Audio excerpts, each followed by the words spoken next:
दूसरे को दोषी मत कहो, क्योंकि वही आगे बढ़ेगा, वही चमकेगा जो रगड़ा जाएगा, जो मेहनत करेगा, संघर्ष करेगा, वही आगे निकलेगा।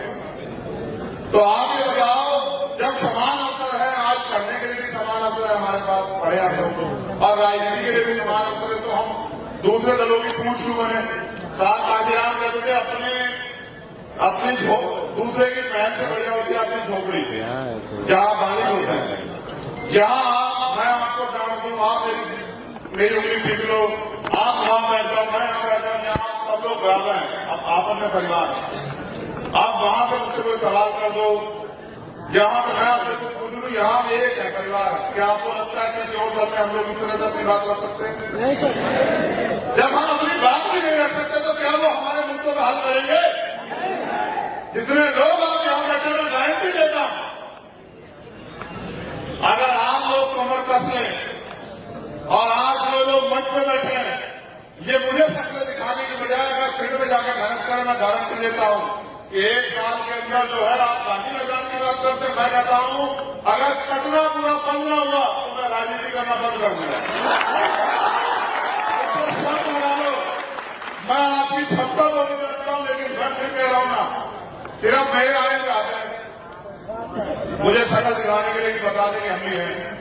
बाकी अगर पूछो, गारंटी से देखो, जो लोग कैडर में थे, मैंने उनसे कहा था कि ये मत सोचो कि आज मंच पे कौन बैठा, ये सोचो कि अगर आप काम करोगे तो कल उस मंच पे मेरे बराबर में आप वहां बैठोगे, तो ये सोच के काम करो, तो फिर देखो आप लोग कैसे आगे नहीं बढ़ते।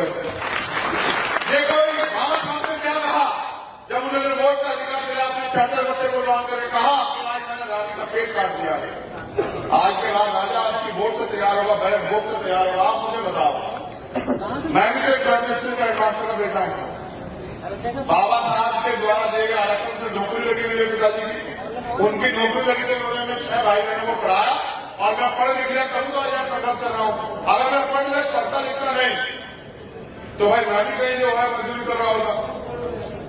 मैं आपसे सबसे कहता हूँ खूब पढ़ो, और जो लोग राजनीति भी कर रहे हैं उनसे भी कह रहा हूँ कि बिना महापुरुषों के संघर्ष को पढ़े आप कभी कामयाब हो ही नहीं सकते। मैं तो यहां जन्मे जननायक कर्पूरी ठाकुर, बाबू जगदेव प्रसाद कुशवाहा, मैं कहता हूं सबसे पहले अगर मैं उठता हूं तो सबसे पहले बाबू जगदेव प्रसाद कुशवाहा की शहादत को नमन करता हूं, और सबसे पहले उन्हें याद करता हूं कि अध्यक्ष संघ के नाम पर उन्होंने जो विचार दिया, उन्होंने इतना कड़ा जवाब दिया उस समय भी कि वो उनका तोड़ नहीं कर पाए, इसलिए तो जब विचार को नहीं रोक पाए, व्यक्ति को उनको हत्या करनी पड़ी, ऐसे हालात बनाए उन्होंने। तो मैं फिर आपसे ये कहता हूं कि आज हालात बहुत खराब, और चारों तरफ एक ही उम्मीद है, बताओ भी मारने के अलावा कोई उम्मीद है क्या? आप बताओ मुझे, बताओ। वो महाराष्ट्र में रहता है और रहने वाला वो राजस्थान का है, उनके यहां 10-20 कैबिनेट मिनिस्टर हैं, एक सेंटर का मिनिस्टर भी है केंद्र की सरकार में, स्टेट की सरकार में, लेकिन उम्मीद वो बीमारी के कार्यकर्ताओं से लगाता है। तो इस विश्वास को आप समझते हैं, विश्वास कैसे पैदा हुआ? ये विश्वास आपके संघर्ष से पैदा हुआ है। इसलिए मैं आपसे कह रहा हूं कि हमें अपने संघर्ष के मजबूती, अपने खून का कतरा छुपा के इस देश में बहुजन राज लाना है। हमारा नारा है बहुजन स्वराज का, ऐसा राज जहां मानवता की बात हो, ऐसा राज कि जहां तमाम तरह से जो है व्यक्ति की रोटी कपड़ा मकान की लड़ाई लड़े, उसके स्वाभिमान सम्मान के साथ उसके साथ अन्याय न हो, उसको तमाम अवसर मिले, वो आगे बढ़े और वो तरक्की करके अपने परिवार को आगे बढ़ाए, और जो गैर बराबरी देख रहे हैं सामाजिक आधार पे ये छोटा है बड़ा ये खत्म हो जाए, जाति व्यवस्था जो है टूट जाए, इसके लिए पहले हमें जातियों को जोड़ के भाईचारा बना के बहुजन समाज बनाना पड़ेगा। और बहुजन समाज बना के, और बहुजन समाज ऐसे भी नहीं बनेगा कि एक ही जाति के लोग सारे बन जाए, प्रदेश में, जिले में, संभाग में, मंडल में, विधानसभा में, ऐसे नहीं बनेगा। जिसकी जितनी संख्या बढ़ी उसकी रिश्तेदारी, इस नारे को भी याद रखना पड़ेगा। हमारे महाराजा कह के गए कि बाबा साहब के बच्चों के बिना देश का शासन नहीं चलने दूंगा, और आज बताओ आपके मुद्दों पे कोई बोलना भी नहीं चाहता। आज बताओ क्या अधिकारी कर्मचारी आप परेशान नहीं है क्या? बताओ पूरे देश में अधिकारी कर्मचारी जो है किसी तरह से किस तरह से मुंह बंद करके नौकरी कर रहे हैं, नहीं कर रहा? बताओ। तो वो अधिकारी कर्मचारी उम्मीद कर बैठा है, कल भी मांग के लोग संघर्ष करके पार्टी के बैनर में कामयाब होकर हिस्सेदारी तय करेंगे और जब उनका शासन आएगा।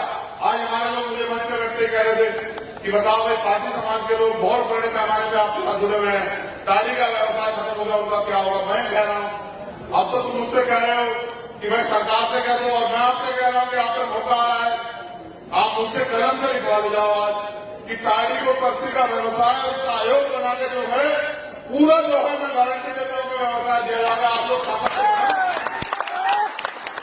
अगर आप ताकत नहीं बनाओगे तो फिर आपको दूसरे लोगों की गुलामी करनी पड़ेगी।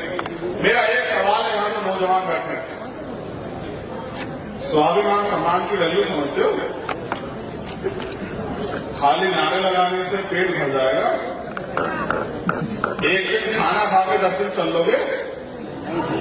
जैसे एक दिन पानी पी के 10 दिन प्यासा नहीं रह जा सकता, जैसे एक दिन खाना खा के 10 दिन भूखा नहीं रह जा सकता है, वैसे ही मिशन का काम एक दिन करके और 10 दिन ना करके कभी मिशन आगे नहीं बढ़ता।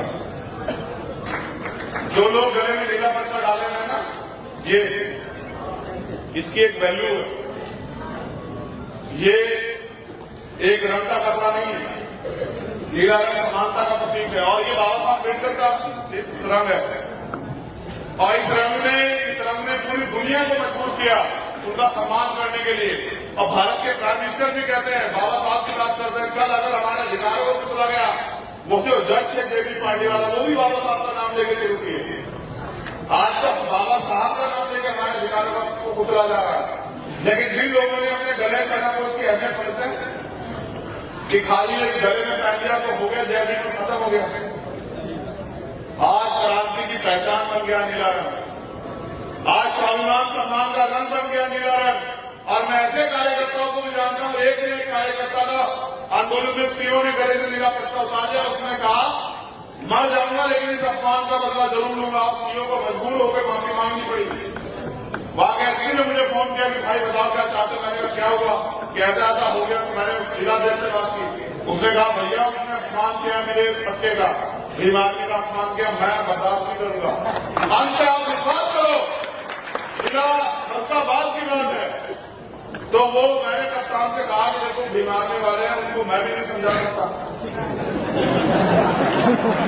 तो कहा जी आप उनके नेता हो? मैंने कहा नेता भले ही लेकिन हूं तो उनमें से एक ही, मैंने कहा था नहीं किसी की नहीं सुनता था वो किसकी सुनेंगे? तो फिर एसएसपी ने कहा मैं जिम्मेदारी लेता हूं, उसको बुलाया और सह सम्मान वो पट्टा उस सीओ के हाथ से उसके गले में डलवाया। और सीओ ने कहा मुझसे गलती हो गई, तब वो माना। देखो कीमत चुकानी पड़ती है।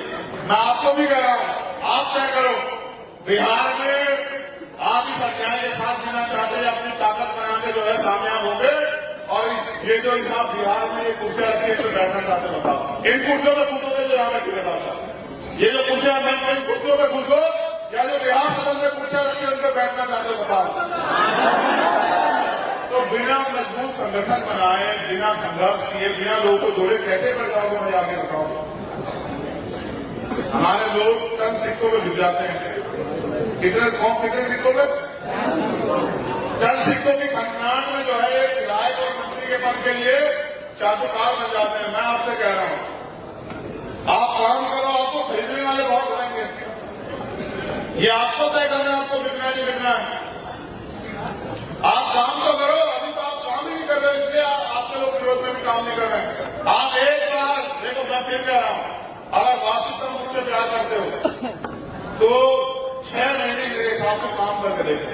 और आप कहोगे ना तीसरे दिन आना, बिहार में तीसरे दिन आऊंगा, लेकिन आऊंगा तभी जब आप अपने पैरों पे खड़े होने के लिए संघर्ष करोगे।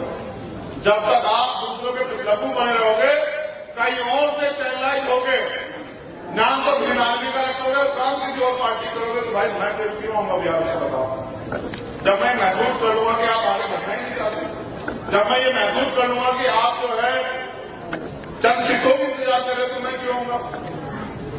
आप बताओ, जब बिहार इलेक्शन हुआ क्या मैंने एक भी दिन आपको मायूस किया? मैं कोई ऐसी विधानसभा जिसमें मैंने जाने गाड़ी को छोड़ देते, मैं सब जगह गया, जैसे आपने रखा वैसे ही रहा, पूरा प्रयास किया कि आप लोग कामयाब हो जाओ। लेकिन नहीं समझता मुझे, तो मैंने तो हार नहीं मानी। आप लोग क्यों हार मान रहे हो? लोकतंत्र में जिनका वोट